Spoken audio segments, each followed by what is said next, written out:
नमस्कार मैत्रिणींनो, माझ्या यूट्यूब चॅनलमध्ये तुम्हा सर्वांचं खूप खूप स्वागत आहे।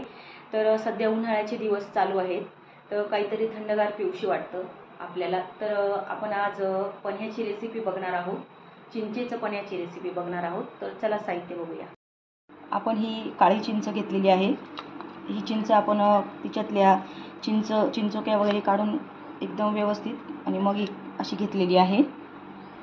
आणि आपण गूळ घेतलेला आहे। तर आपण ही चिंच आता ह्या भांड्यात ओतून घ्यायची आहे।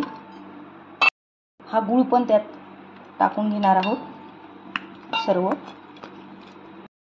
आता आपण यात 1 तांबे पाणी ओतून घेणार आहोत।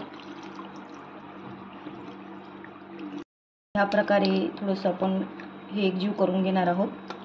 आपलं चिंच आणि गूळ एकजीव करून झालेला आहे। आता हे आपण 4-5 तासासाठी हे असं सोडून देणार आहोत। हे बघा 5-6 तास झालेले आहे। आपला गूळ पण छान पकडलेला आहे आणि चिंच आपली सगळी भिजून गेलेली आहे। चिंच आपण अशी थोडीशी चोळून घेणार आहोत। आता आपण याने गाळून घेणार आहोत। चाळणीने चिंच बाजूला करून घेणार आहोत। असं व्यवस्थित त्याचा गर मोकळा करणार आहोत आपण। तर हे बघा आपला पन्हा निघालेला आहे। आता आपण त्यात काही गोष्टी सिक्रेट ॲड करणार आहोत।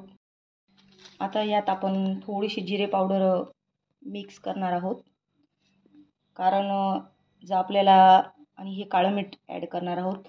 जर आपल्याला मळमळ जळजळ होत असेल तर आपण हे पन्हा नक्की प्यावं।